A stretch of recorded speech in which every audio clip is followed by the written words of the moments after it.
falta un tornillo, que venga un mecánico. ¿Para qué, don Carlos? A ver si te puede arreglar.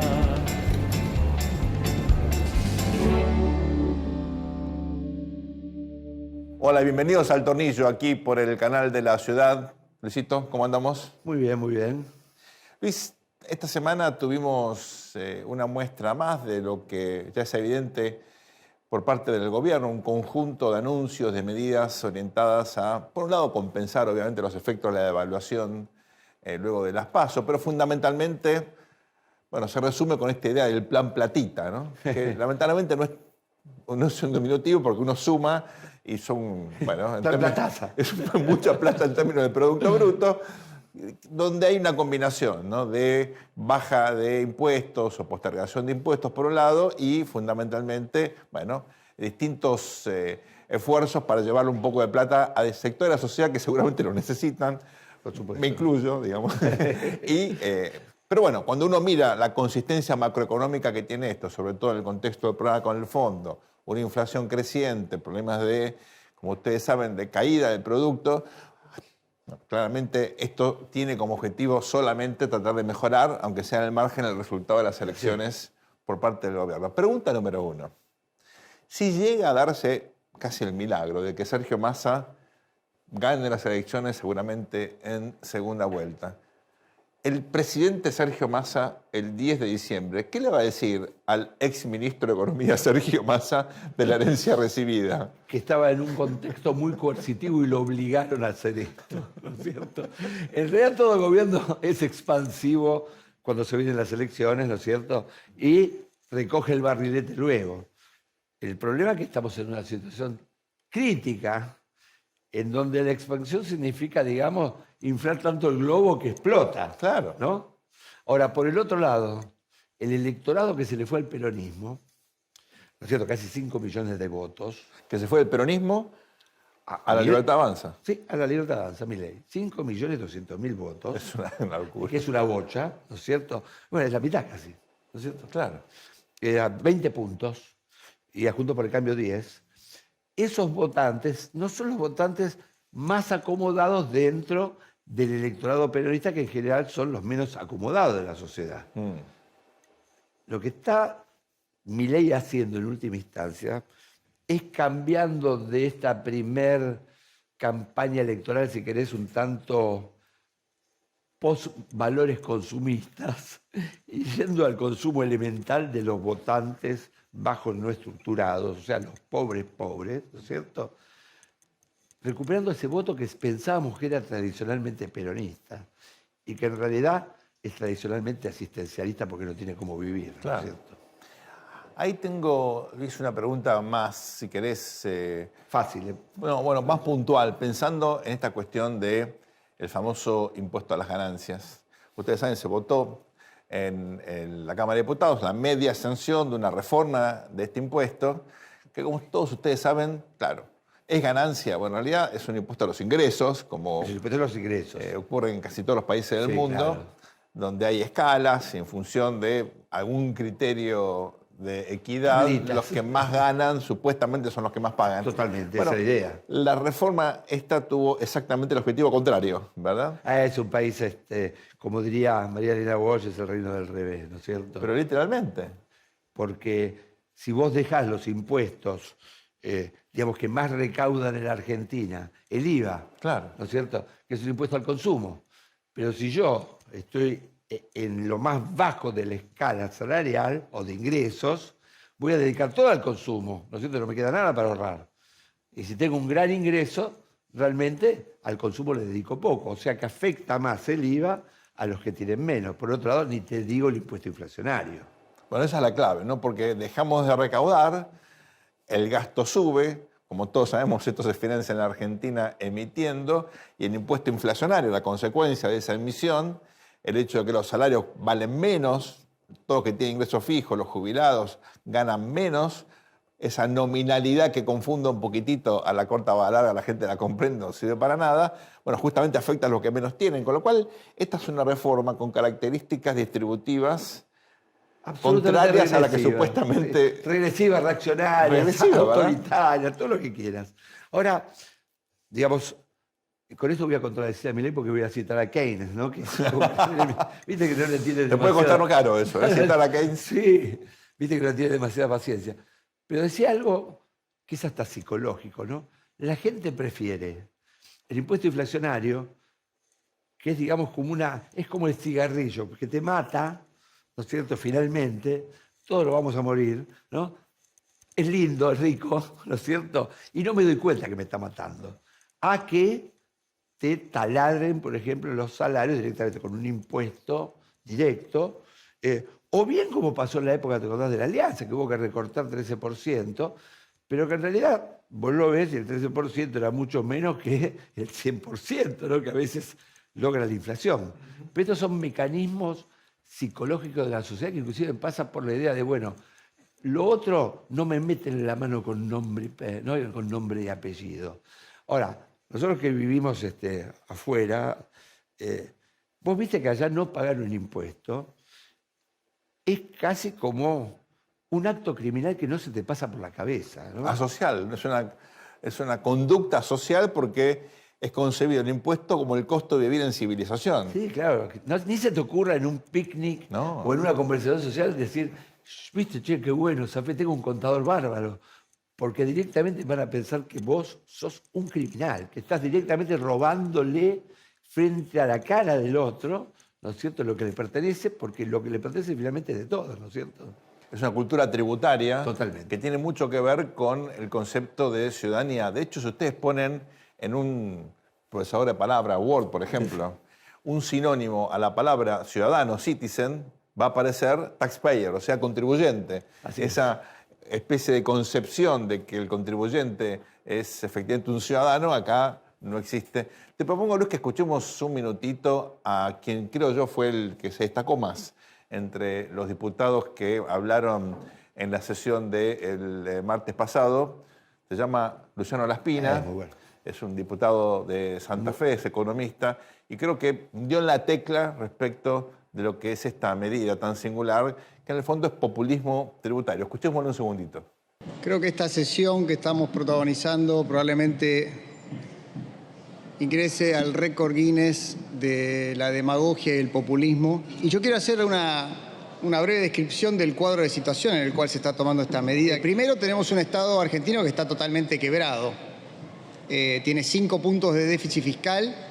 Los precios de la deuda externa cotizan con un descuento de 22 puntos porcentuales, es decir, que están anticipando un nuevo default después de la reestructuración del 2020. El Banco Central tuvo que emitir en estos 4 años 20 puntos del producto para financiar el descalabro del gasto que protagoniza, como siempre protagoniza, los gobiernos kirchneristas. Reflexionar respecto a si esto es un acto de justicia social o no lo es. Un candidato anarcolibertario ha dicho hace poco que la justicia social es inmoral. Y si por justicia social entendemos lo que estamos votando hoy, entonces tiene razón. Esto beneficia al 15% de los trabajadores de mayores ingresos de la Argentina. Hay 8 millones de trabajadores no registrados, que por supuesto no pagan el impuesto a las ganancias, que no tienen ningún derecho laboral ni social, son los informales. No aportan al sistema previsional ni en beneficio propio ni en beneficio de los actuales jubilados del sistema de reparto. Por eso las jubilaciones son tan bajas. Me quedo, Luis, con 2 ideas de lo que expresaba Luciano, ¿no? Por un lado, esto que estamos en un ciclo donde la inflación lamentablemente se está acelerando, lo sufrimos a diario. Sí, sí, es evidente. Y que lejos de esto de apuntar a la solución agranda el problema. Y lo segundo es que en un país donde hay una economía informal tan enorme, 8 millones de trabajadores que trabajan en la informalidad, no obviamente pagan impuestos a las ganancias, porque no tienen ingresos registrados. Este es un impuesto que les afecta por lo negativo, porque genera más inflación. Y más inequidad, porque los trabajadores formales que ganan arriba de 1.700.000 mangos van a tener obviamente un beneficio enorme. Desde el punto de vista de la equidad, marca Laspina, que estamos de acuerdo, este es un impuesto totalmente ridículo. ¿Por qué esto tiene que ver con la democracia, Luis? Recordemos, la historia del parlamentarismo, de la democracia, tiene que ver con revueltas fiscales. Totalmente. ¿No? Es la manera que tenemos los ciudadanos de ponerle un límite al poder, darnos un presupuesto, contarnos en qué vas a gastar la plata y te financiamos, pero no puede haber imposición tributaria sin representación política, ¿no? Así La es. famosa palabra, el famoso dicho, no taxation without representation. Sí. Yo te diría que, mira, vos sabés que soy un enemigo del voto calificado, Y ¿no? sí. Pero casi tendríamos que poner al revés, ¿no es cierto? No representation without taxation. O sea, Muy pagar los lógico. impuestos, viejo, ¿no? Claro. Aquí hay un problema de evasión. Por supuesto, los trabajadores que trabajan en la economía informal lo Estamos hacen hablando. porque no tienen otro laburo. No es que eligen la informalidad, es una manera de sobrevivir, pero es un punto importante tener en cuenta que pagan el impuesto inflacionario, que es el peor de todos. Claro. Eso como dijo algún candidato, ¿no? Que vivir en el conurbano era una situación, viste, que era mejor vivir en la calle Arroyo, ¿no? Sí, claro, sí, hay un tema, ¿no? Parece que toda la gente no puede vivir en la calle Arroyo. Ojalá eso fuese posible. Si te parece, Luis, arrancamos con el desarrollo de este programa. Bienvenidos al Tornillo aquí en el canal de la ciudad. Jesús Rodríguez, un placer tenerlo de entrevistado ahora. Es economista, político, pertenece obviamente a la Unión Cívica Radical. Fue diputado nacional por la ciudad de Buenos Aires. Varias veces, ¿no? Sí, varias. Fue ministro de Y es más Economía. joven. Claro, fue ministro de Economía. Cuando al se fue final- seguía siendo más joven. Tal cual. Fue ministro de Economía al final del gobierno de Raúl Alfonsín. Constituyente en 1994. Y ahora es el presidente de la AGN, de la Auditoría General de la Nación. Ahora sí, formalmente un placer tenerte, Jesús. Hola Sergio, ¿qué tal? Él Luis? también es, Un gusto. pertenece a la Internacional Socialista, sos uno de los vicepresidentes. Así es. Bueno, en este programa que se llama El Tornillo, nosotros somos pro casta, o sea, nos gusta la política, queremos la política y en general el orden es yo preparo las entrevistas y Luis hace las preguntas más interesantes. Pero alguien tiene que mantener Yo un poquito, procrastino, hablando de un poquito de lógica.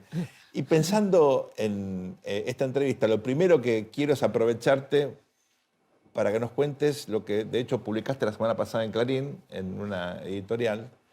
Se cumplieron 50 años del golpe de Pinochet en Chile y te tocó vivir una experiencia muy importante cuando eras diputado junto a Alfonsín tratando de ayudar a la transición en Chile. Contanos sintéticamente qué fue eso. Publicaste obviamente un libro al respecto. Bueno, el año 1973, hace décadas, se dio un golpe de Estado en Chile, Pinochet, que derrocó al gobierno de Salvador Allende. ¿Vos estás en la facultad ya? ¿En esa Sí. época? Gabriel García Márquez dijo en ese momento que que pasó en Chile, pero nos sucedió a todos. A todos los Gracias. que vivíamos en América Latina y no solo en América Latina. Ese golpe dio origen a un dominó antidemocrático de dictaduras en la región. Uruguay, Argentina. Y luego el presidente Alfonsín inició un dominó democratizador en la región de América Latina.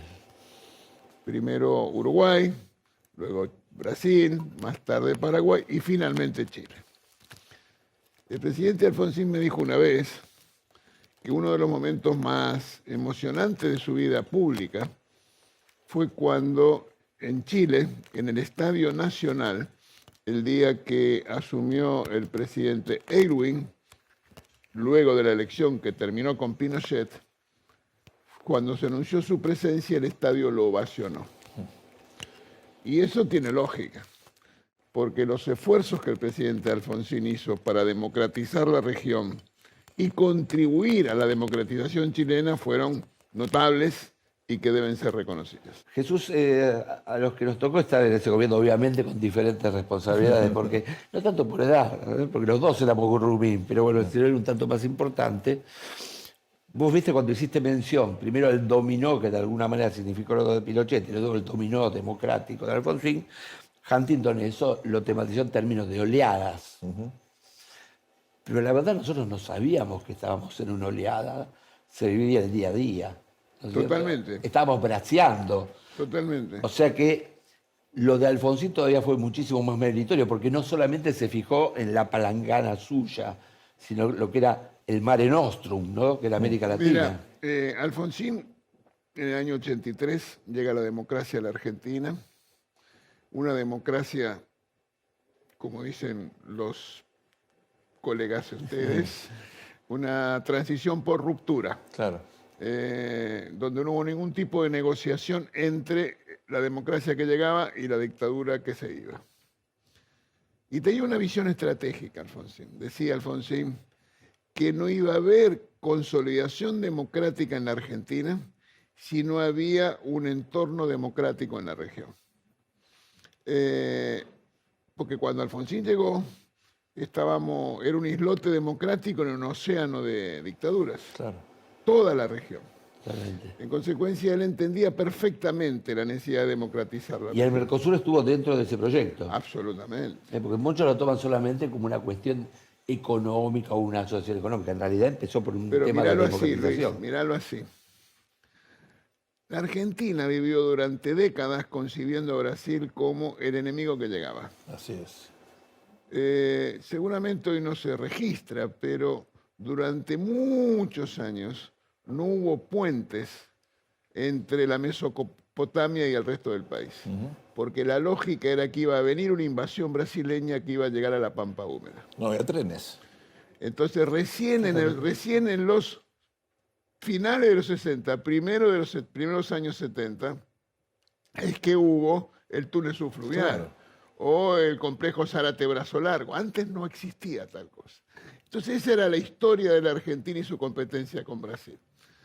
Alfonsín contribuyó de manera decisiva precisamente con esa alianza estratégica, conceptual, política, de densidad democrática e institucional con el Brasil, sin duda. Totalmente. Y la paz con Chile, ¿no? Bueno, eso es decisivo. La Argentina tiene 5.000 kilómetros de frontera con Chile. Y pocos años antes de que Alfonsín llegara al gobierno, estuvimos casi a punto de entrar en guerra con Chile. Hoy parece demencial, pero esto pasó en Argentina. Y había un laudo arbitral que no se respetó. Entonces, si no había paz con Chile, más allá de las razones conceptuales, idealistas de la paz entre los pueblos, la Argentina no podía reformular su estructura de gasto presupuestario. Claro. Entonces había que conseguir eso. Del mismo modo, Alfonsín sabía que ese incipiente guerrilla que se estaba gestando en Chile, que tenía asistencia internacional logística de Cuba, Sí. si no se terminaba, si no se paraba, si no se detenía, iba a tener repercusiones sobre la Argentina. Entonces Alfonsín dijo, paz con Chile y también liquidar la posibilidad de una guerrilla en Chile que combatiera contra Pinochet, porque la Argentina iba a ser un santuario de los que se fueran de Chile. Totalmente. Para protegerse. Imagínate que se inventaba. La Francia de ETA. Inventaba que Sendero Luminoso estaba operando en el norte, ¿te acordás? Que era la gran amenaza, la cual no existía, obviamente, ¿no? Imagínate lo que era el tercer hilo. Pero bueno, pasamos un poco más a la cruda actualidad. ¿Es algo completamente novedoso el fenómeno Milei? Y en todo caso, ¿qué es el fenómeno Milei si es un fenómeno? La Argentina siempre tuvo intentos de terceras fuerzas. Fue la UCD, antes el PI, más tarde Massa, Luis Zamora, claro, Massa, 2015, 20 de Narváez. Entonces, me cuesta trabajo la idea de la novedad. El resultado electoral hay que mirarlo con detenimiento. Porque si uno mira con cuidado, en aquellas jurisdicciones, en aquellas provincias donde hubo competencia por cargos electivos locales, los resultados fueron bien distintos. En la PASO de agosto hubo 5 provincias donde hubo elección, donde se elegían candidatos locales. La Ciudad de Buenos Aires, la provincia de Buenos Aires, Entre Ríos, Catamarca y Santa Cruz. En todos esos distritos, Juntos por el Cambio sacó una muchísima mejor elección que en aquellos otros distritos donde no hubo, y al revés con Milei.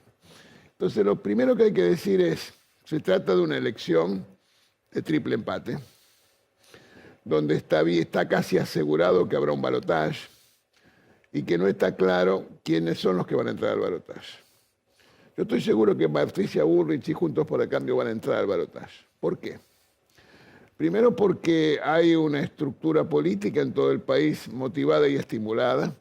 Segundo porque hay capacidad de proveer gobernabilidad en la Argentina. Y tercero porque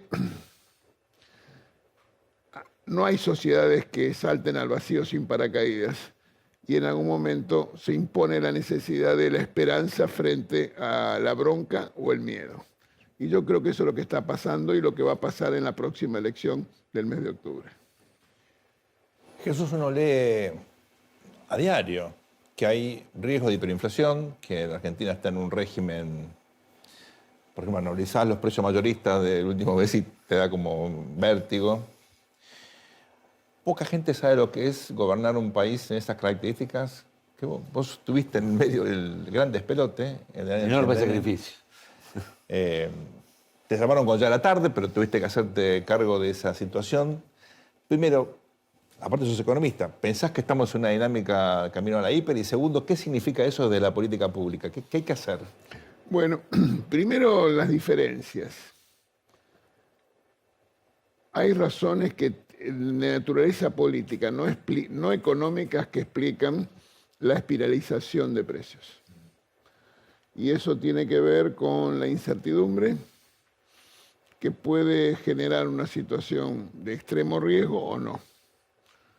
Yo creo que aquí estamos frente a una diferencia sustantiva en esos momentos del pasado, que es que no hay, como sí hubo antes, una oposición política dispuesta a atropellar al gobierno, dispuesta a echar leña al fuego, con voluntad de, como en aquel momento se decía, que se vayan escupiendo sangre. Nadie de la oposición piensa eso. Y esto no es una actitud declarativa. Pensarlo así. Esta oposición política de Juntos por el Cambio votó en el Congreso el acuerdo con el Fondo Monetario Internacional. Sí, claro.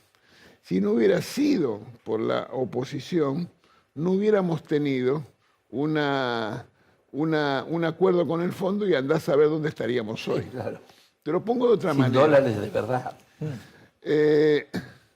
Esta votación de esta semana sobre la piñata toca, la suerte es loca que nos propuso el gobierno. Pensémoslo así. Para mí eso fue algo parecido a la declaración de default del 2001. Sí. Festejo, aplauso, excitación, irracionalidad y una loca carrera hacia el abismo. Y la actitud de la oposición no fue sumarse a esa situación, como tampoco fue en aquel momento aplaudir el default. Entonces me parece que ese tipo de cuestiones son las que nos permiten tener esperanza cerca de una solución a este momento tan dramático de la Argentina, donde esta administración, permitime anotar, Sergio, primera vez en el siglo con inflación de 3 dígitos. Un país que se empobrece. Cuando se vaya Fernández, Cristina Kirchner y Sergio Massa del gobierno, los argentinos vamos a ser más pobres que el día que empezó el gobierno. Se van a notar por lo menos 2 millones de compatriotas que se van a agregar a la lista de pobres. Va a haberse empeorado la distribución del ingreso. Y este gobierno va a pasar a la historia por ser el gobierno que más se endeudó a la nación argentina en un periodo desde Bernardino Rivadavia para acá. Entonces, con este esquema, la actitud de la responsabilidad opositora me parece que tiene una relevancia y una dimensión que merece ser considerada. Milei parece el hijo del que se vayan todos, pero con un embarazo de 22 años. El expresidente Macri dice, sin embargo, que el cambio ya ganó porque Milei y Patricia Bullrich van a estar en el balotaje. ¿Vos equipararías esa frase, digamos, a que garantiza Milei el cambio? ¿Es un cambio? Yo estoy seguro que Patricia Bullrich, Luis Petri, Juntos por el Cambio, va a estar en el balotaje. ¿Contra quién? No lo sé. Lo que sí sé es que le gana el balotaje a cualquiera de los dos. Y esa es la razón por la cual tanto Unión por la Patria de Massa y el kirchnerismo como Milei le tiran y le pegan abajo del cinturón a Patricia Bullrich, porque los dos saben que pierden el balotaje con Patricia Bullrich. Entonces, lo que quiero señalar es que no estamos en condiciones como país de jugar a la ruleta rusa, de continuar cavando el foso de la decadencia de la Argentina que nos propone el gobierno, o saltar al vacío sin paracaídas de una supuesta solución que no es tal. Porque la pregunta que yo me hago es, hay en el mundo 8.000 millones de personas hoy, más o menos, en un mundo que un planeta, la Tierra, que tiene 500 millones de kilómetros cuadrados de superficie. Y una especie, el ser humano, que habita este planeta desde hace miles de años. No hubo ni un segundo, ni un centímetro cuadrado, ni un ciudadano que haya vivido gobernado bajo las propuestas que nos sugieren los anarcolibertarios. Entonces, ¿cuántos miles de millones de personas son tan tarados a lo largo de la historia que no descubrieron este maná del cielo? Sí. Bueno. Van inclusive en contra de esas ideas, ¿no?, que son epistemológicas, ¿no? De decir, bueno, esto en realidad es un saber acumulado por años porque el hombre no puede pensar planes de gobierno porque es inasible a la sociedad. Pero va en contra de las ideas, porque en todos esos años, digamos, desde que está el Homo sapiens, no sabemos antes, para decir, algo así como una sociedad sin Estado, una Ojalá fuera economía una sin Banco sociedad de Central. Estado. Escúchame, Luis, acá se dice que estamos frente al Estado, que es una organización criminal. Y se sugiere la idea de que es posible la venta de órganos. Son cosas que la verdad uno nunca hubiera escuchado que pasara. Entonces yo antes que pensar en el contenido, lo que trato de pensar en que estamos hablando de un significante. ¿Qué es lo que hay por detrás de eso? Bueno, una sensación muy justificada,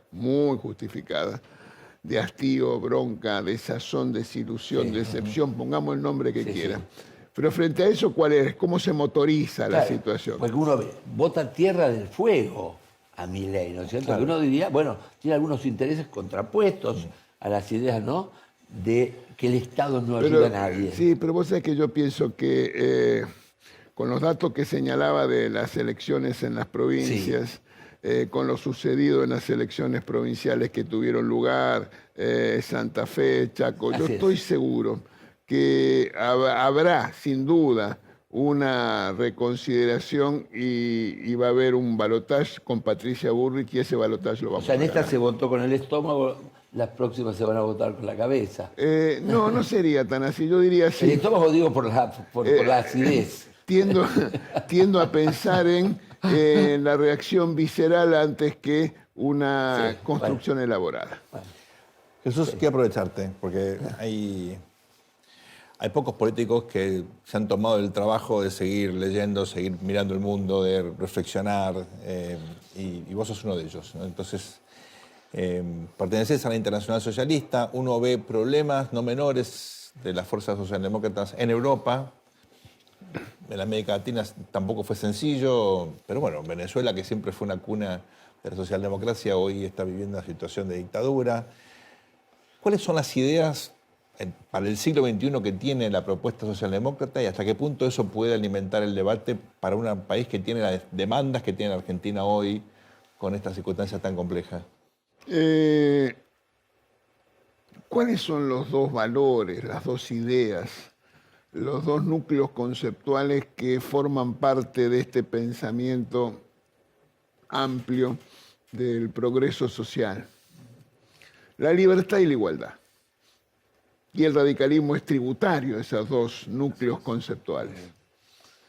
En un mundo que Antonio Guterres, antes de ser secretario general de las Naciones Unidas, había caracterizado como caótico, con instituciones multilaterales débiles y donde con el argumento de la soberanía se atropellaban los derechos humanos. Más o menos textual, esto decía Antonio Guterres. Sí. Y esto fue antes de la pandemia y antes de la guerra. Ahora peor. Entonces, fíjate cómo estamos.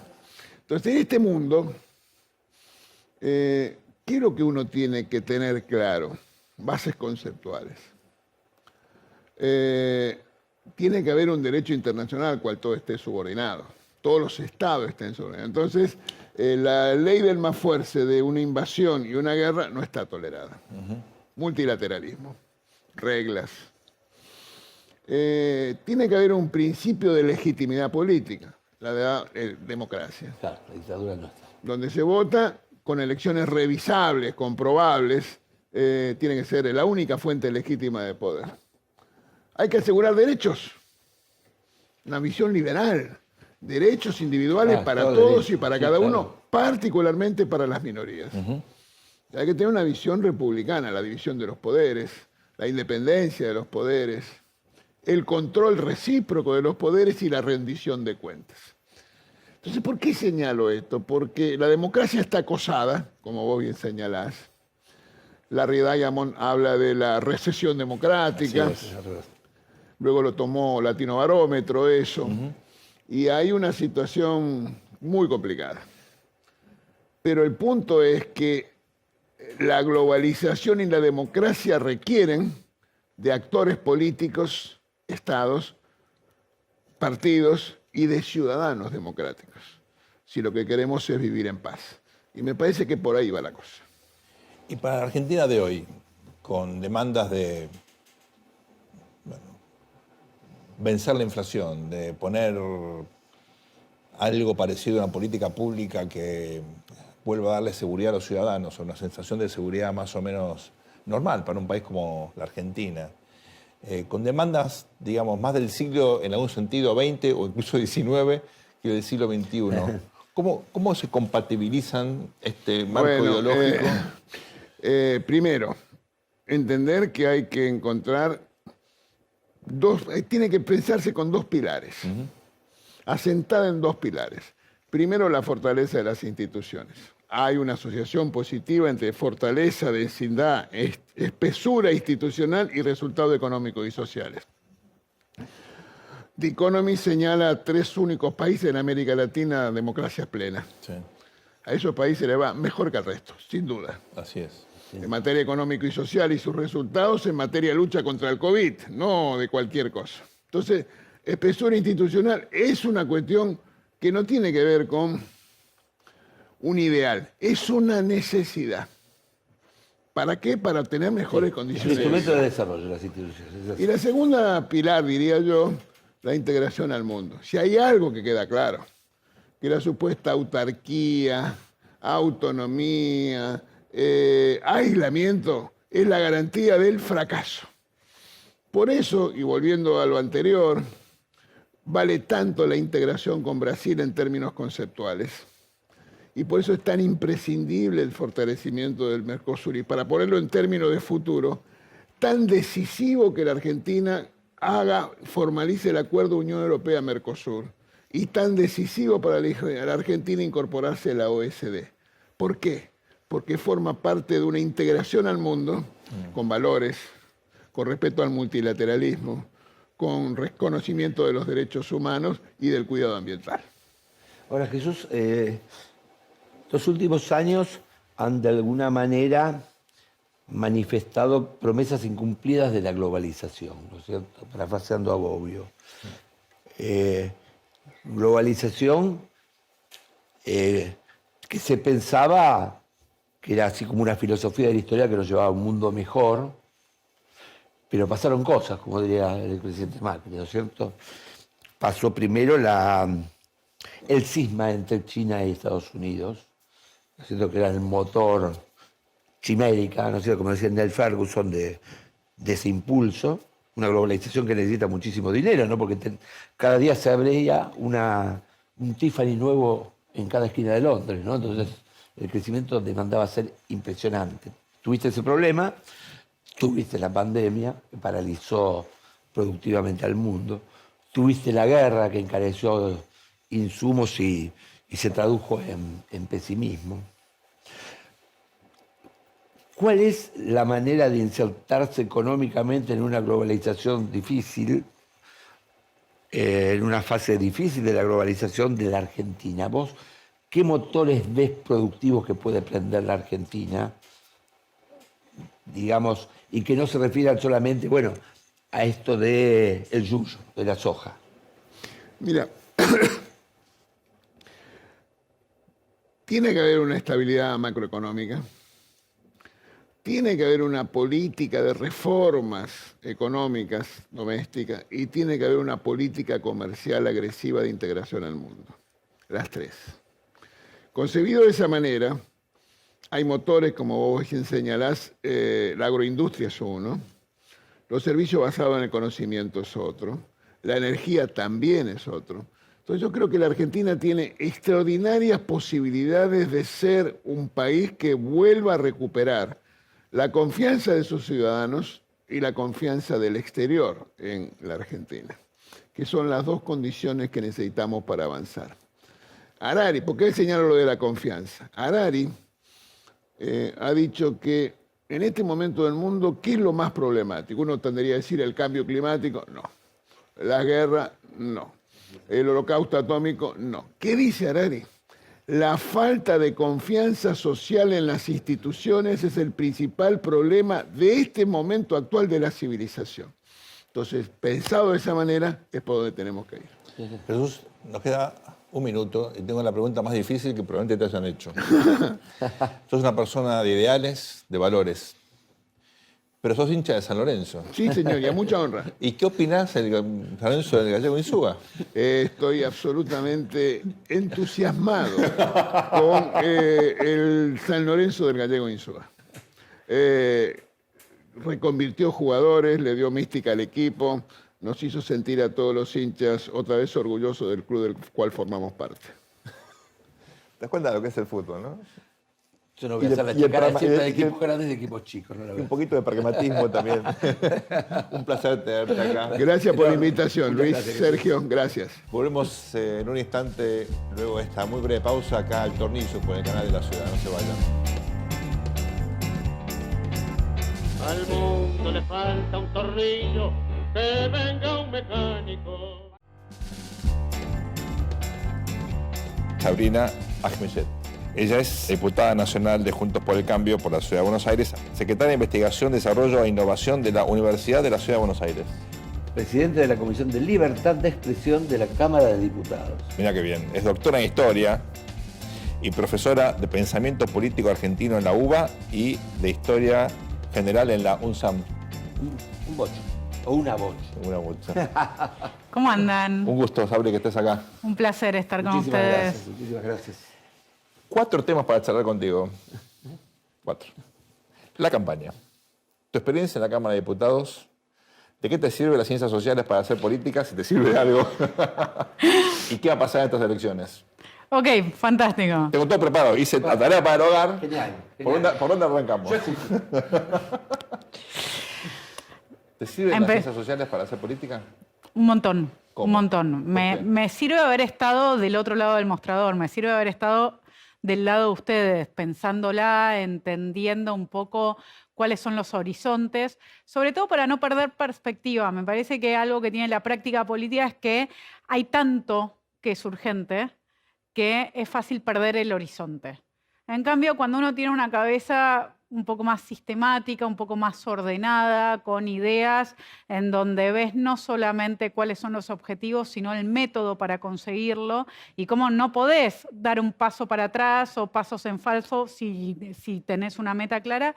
Me parece que nuestras bibliotecas nos ordenan mucho en eso y puntualmente también yo de mi carrera académica, más de la mitad del tiempo me la pasé haciendo historia y haciendo historia argentina y entendiendo las ideas políticas de nuestros partidos y cómo nos ordenamos nosotros. Entonces, creo que es mucho lo que a mí me sirve tener esa experiencia. Hizo el camino inverso al tuyo. Claro. Fuiste de la historia a la ciencia política. Claro, es cierto. Ahora, Sabri, ahí hay... O sea, ella estuvo en realidad más inteligente. Vos traicionaste y ella en realidad fue a una instancia superior. Etapa superior. Yo creo que los caminos se cruzan, porque en algún punto es una manera histórica de mirar la política y creo que eso es lo que te da alguna ventaja, o a mí, o creo que Sí. yo tengo una ventaja respecto de otros colegas, ¿no? Totalmente. Ahora, por ahí no es tu caso, pero cuando yo pienso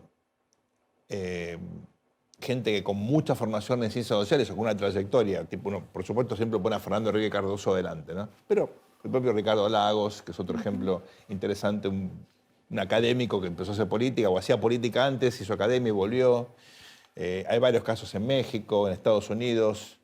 ¿Tenés algún modelo o una persona que te oriente en esto? Bueno, por ejemplo, el propio Bobbio o Pascuino, estos tipos que hicieron política o que no vivieron como una contradicción. Bueno, acá estuvimos sentados a Juan Manuel Laval Medina, colega nuestro, que también hace las dos cosas.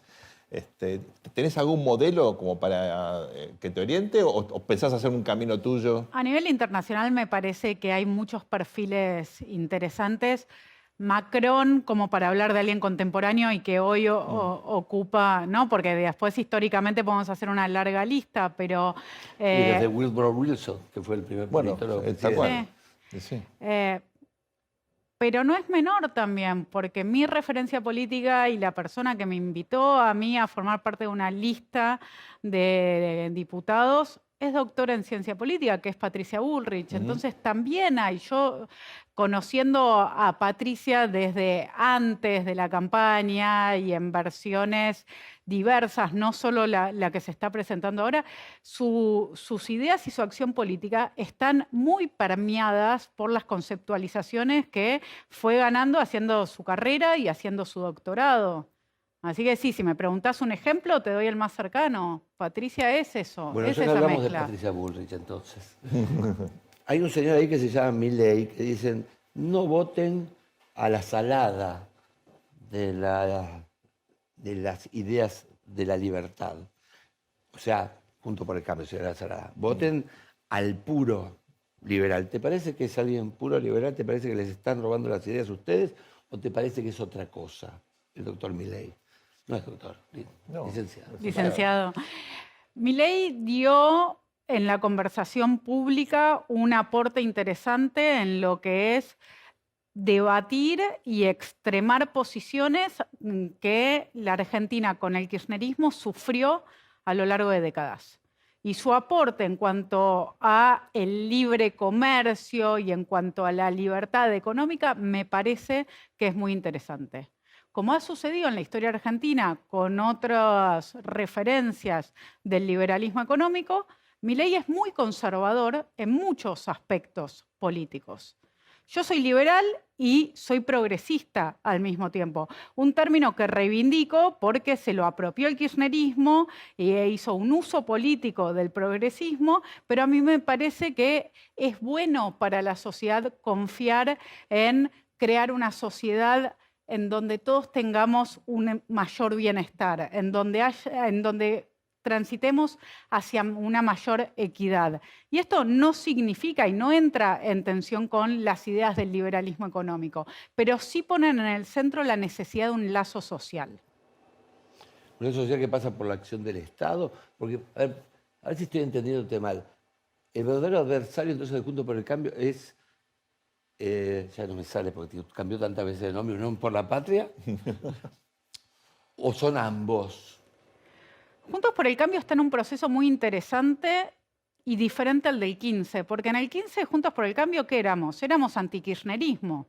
Éramos el PRO, la Unión Cívica Radical, la coalición cívica, enfrentados al kirchnerismo y unidos para ganarle, y una coalición electoral que se transformó rápidamente, gracias al voto de la ciudadanía, en gobierno. Ahora Bueno, tenemos... después de 3 vueltas, ¿no? Después de 3 vueltas estaba Massa en el medio con 20 puntos. Sí, sí. Para ponernos... Pero Milei fue, tiene pero, mucho que fue, ver con eso. pero fue una reacción. En cambio, hoy en Juntos por el Cambio tenemos una identidad y que no es solamente reactiva. Entiendo. Entonces, cuando vos me preguntás quién es nuestro enemigo, Para mí, el enemigo es el Adversario, populismo. dije yo. Adversario. Ok, adversario. ¿Cuáles, No me son hagas el nuestros militiano. ¿Cuáles son nuestros adversarios? Es el populismo en sus diferentes formas. ¿Y Milei es populista? Sí, sí, por supuesto que sí. Es Estoy de populista, acuerdo con es eso. demagógico. Estoy de acuerdo. Me quedé en Tiene, alta, sí.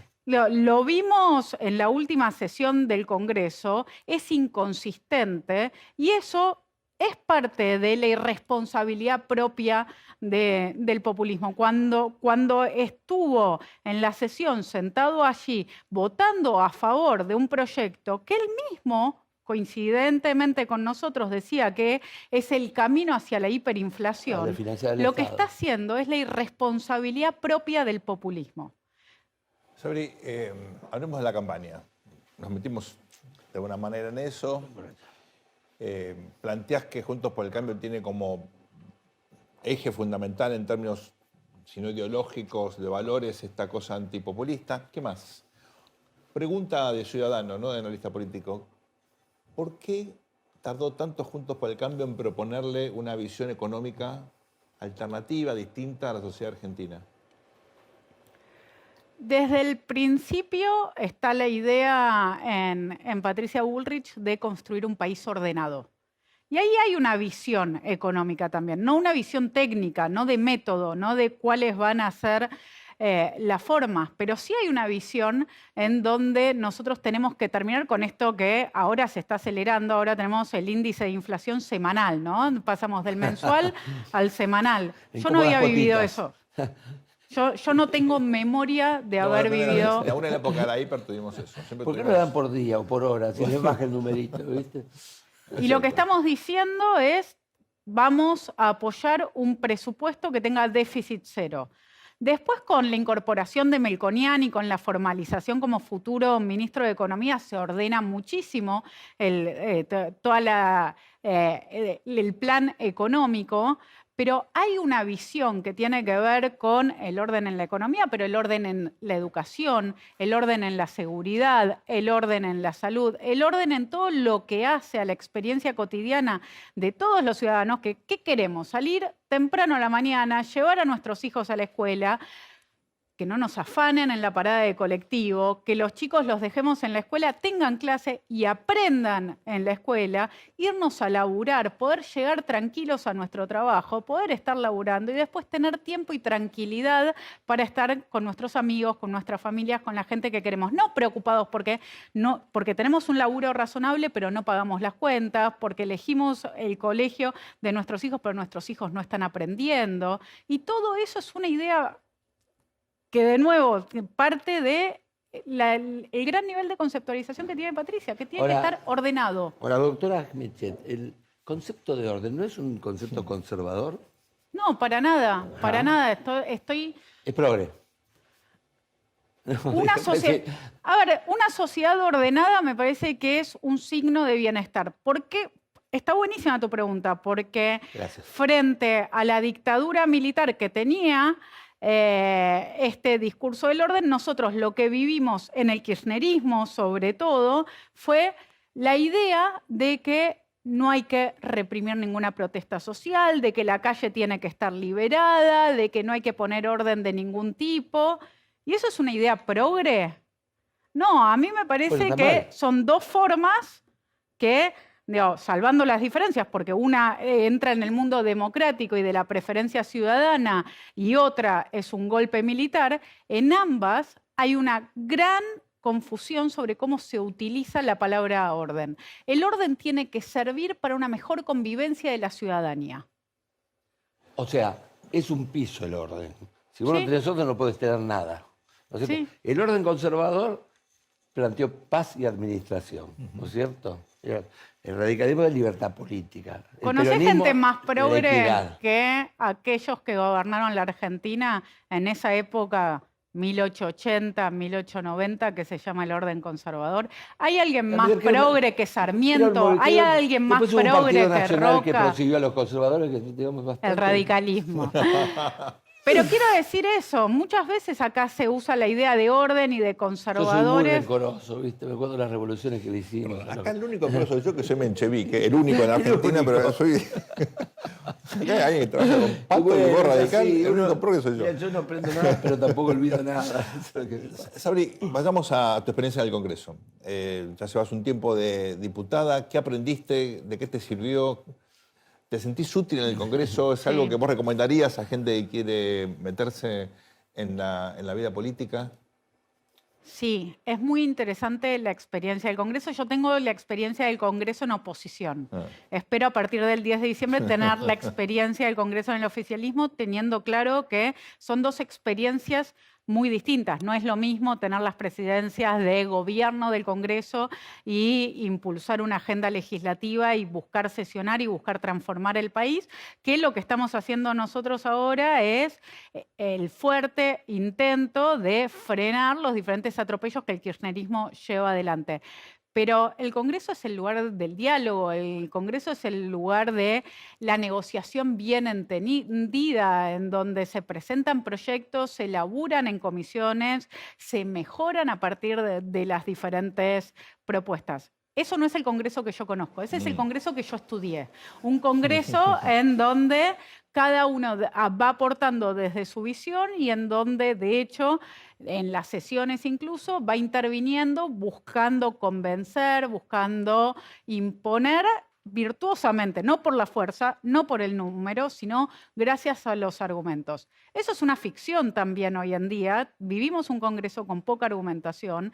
A mí me parece que todos los que le aportamos ideas y debate al Congreso somos espadas necesarias. ¿No te gustaría más el Poder Ejecutivo? No, me encanta el Congreso. Me encanta el Congreso y me encanta el desafío de seguir en el Congreso. Aparte, en este Congreso que nos va a tocar, que es un Congreso en donde vamos a pasar muchas reformas, en donde Patricia Bullrich va a necesitar muchas espadas Claro, ahí. ese es el punto.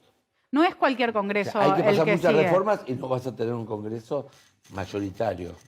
Ninguno en realidad lo va a tener. ¿No? es No, cierto? no, no. Están obligados a Bueno, negociar hay que todos pasar, ahí. obviamente, el 22, pero en principio vas a tener la necesidad de armar coaliciones, ¿no? Sí, posiblemente una primera minoría y como Mauricio Claro. Macri dijo hace poco, para las reformas económicas entendemos que los diputados de La Libertad Avanza van a acompañar las propuestas que ellos mismos están Y por ahí diciendo. algunos peronistas también, ¿no? Ojalá, ojalá.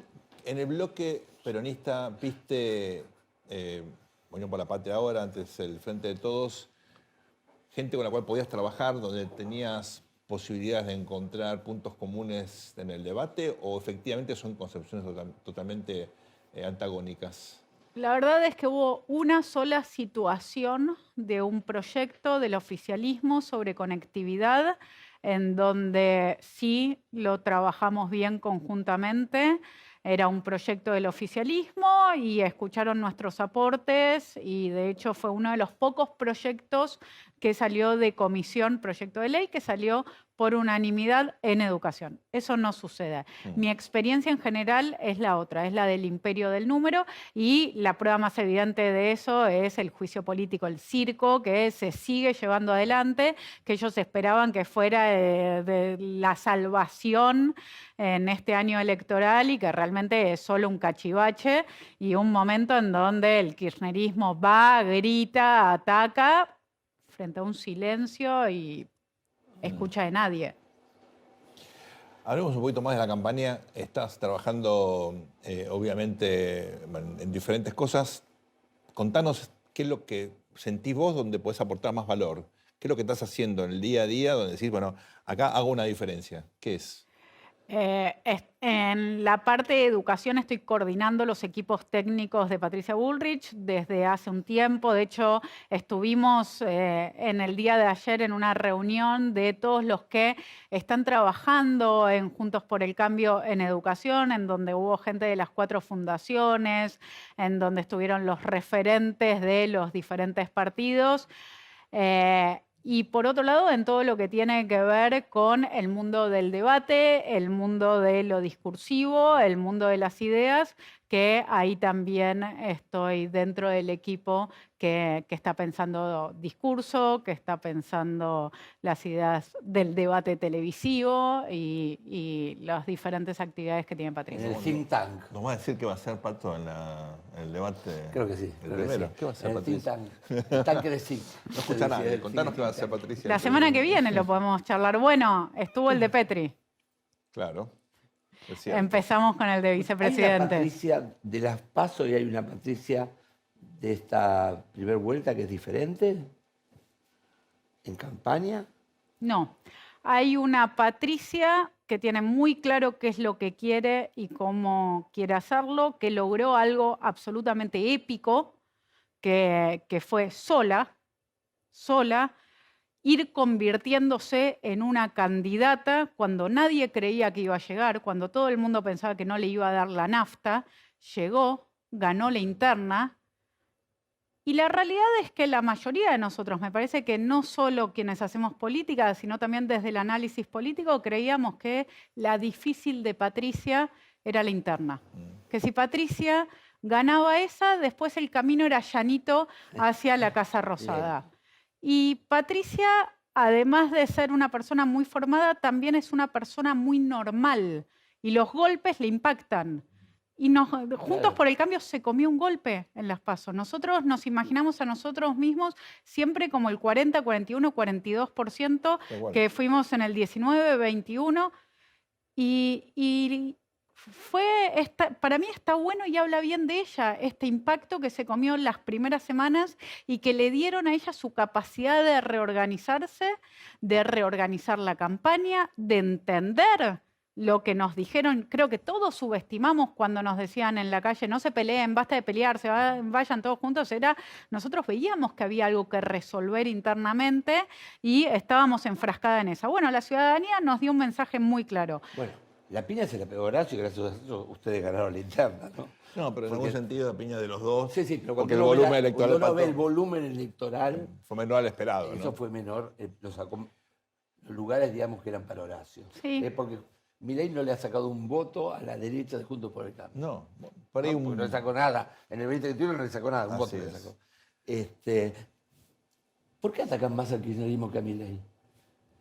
Porque los votos peronistas demostraron que se van con Milei. 5.200.000 votos sacaron. Y fueron a Milei. Y 2 millones y pico de Juntos por el Cambio. Así que yo lo dejaría un poco a Massa con algunos votitos, ¿eh? Son Porque dos guarda que es populismos. el comodín del odio, tanto el odio de acá como el odio de allá. Ustedes atacan mucho ahí, no viene para acá. En el 2021 no vino un voto de los 2 millones de votos que perdieron la provincia de Buenos Aires. Vinieron para Juntos por el Cambio menos 400.000. O sea, sacó menos todavía. Quiero volver a esa pregunta de otro punto de vista. Uno ve que Juntos por el Él es mi Cambio intérprete como el tuyo. no, se concibió como la fuerza anti-K y como que se siente cómodo en ese rol, que la zona de confianza de Juntos por el Cambio es ser la alternativa anti-K, pero que efectivamente hoy el fenómeno que surge y que se ha convertido, me parece, el candidato a vencer es Milei, donde hay probablemente una tangente, tal vez no de votantes, pero sí de ideas comunes. Sí. Por ahí es más fácil. Sí, pero se lo vota más por la imagen que por la Es más ciudad. fácil pelearte Lo con votó Tierra del los Fuego. kirchneristas que probablemente conmigo. Sí, claro. Pero coincido con donde hay ahí mucho para, sobre todo, disputar, en particular en el terreno de los jóvenes, ¿no? Donde Milei ha Estoy de tenido- acuerdo con ustedes y también lo decía hace un rato, son dos populismos, son dos formas, dos propuestas que nosotros no queremos para la Argentina. Y en ese sentido, que nosotros somos la opción más antikirchnerista, queda claro. Nacimos como antikirchnerismo, seguimos siendo antikirchnerismo. Pero ayer también quedó claro otra cosa, el día martes, que existe una coincidencia entre lo que quiere Milei y lo que quiere Massa, que es total. Hay una foto que circuló que a mí me encantó. Vieron que el balconcito en donde estaba Massa está justo encima de donde se sienta Milei. Bueno, quedando como el titiritero, porque se sintió eso. Y cada vez que Milei deja para la segunda, tercera, cuarta generación sus reformas, cada vez que defiende a los sindicalistas, cada vez que vota cosas que él mismo está diciendo que son una locura, Sí. lo que está haciendo es mostrando, dejando claro en evidencia que son lo mismo. Bueno, vos sabés, Sabrina, que si que pesías el voto del 2015 de Massa y que pensás ahora el voto a Milei, se juxtaponen. Por ejemplo, en la ciudad de Buenos Aires, Massa del 2015 ganó en el sur. Hoy Milei en el sur sacó 28 puntos de la ciudad, mientras en Recoleta sacó 13. ¿No es cierto? Así que hay una juxtaposición no solamente que viene por alguna cuestión política, sino hay una cuestión casi te diría de raíz. Esa clase media baja, ¿no es cierto? Y sectores también bajos no estructurados, Seguro. ¿no es cierto? Que son el electorado de los conservadores, ¿no?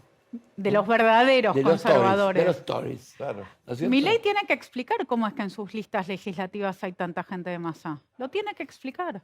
Sí. parece Igual son que- los punteros de los votantes conservadores. Sí, sí. Tenemos una pregunta más, me la robo. ¿No pensás que, ahora, pensando en futuro, tenemos un resultado incierto? No sabemos si esto se resuelve en primera o en segunda vuelta. La segunda vuelta eventualmente puede ser entre parejas totalmente disímiles. ¿Cómo pensás la gobernabilidad a partir del 10 de diciembre? Gane quien gane. ¿Vos pensás que la Argentina puede tener un problema de gobernabilidad? ¿Te imaginás conflictos serios, control de la calle, conflicto entre el Ejecutivo y el Congreso o con la justicia, como tuvimos, de hecho, con este gobierno? ¿Cómo ves la dinámica político-institucional? Necesito darte 3 respuestas necesariamente porque la veo muy diferente Massa, Patricia, Milei. Ok. Massa es lo que tenemos, es esto. No va a cambiar. La agobernabilidad. Ese es el hombre más importante del gobierno, es el ministro de Economía en una situación que presidente no tenemos, no sabemos dónde está, no sabemos qué hace. Entonces es más de esto, más de decadencia, más de agonía, más de anomia, más de irnos aceleradamente a un lugar caótico. Milei no tiene equipo, Milei no tiene apoyo legislativo suficiente, Milei no tiene ideas claras. Cuando empezás a repreguntar y repreguntar cómo va a hacer las cosas, él solo tiene que decir, no, bueno, esto nos va a llevar 35 años. Entonces, lo que creo Y es tampoco que... templanza, ¿no? Parecería. Parecería. Y por el otro lado, si vos me preguntás quién va a asegurar gobernabilidad, yo no tengo ninguna duda de que es Patricia Bullrich y que es Juntos por el Cambio, porque tenemos la experiencia, porque estamos mucho mejor de lo que estuvimos en el 15, no solo porque aprendimos de ese paso por el gobierno, sino porque también vamos a gobernar las provincias, vamos a tener la primera minoría tanto en la Cámara de Diputados como en el Congreso y tenemos claro el plan en las diferentes dimensiones que queremos llevar adelante. Entonces, vamos. ahí la gobernabilidad no tengo ninguna duda de que va a ser exitosa. Muchísimas gracias. Nos quedamos sin tiempo. Gracias. Un placer de haberte tenido. Placer. Esto ha sido todo por hoy. Gracias por acompañarnos. Esto es El Tornillo aquí en el canal de la ciudad.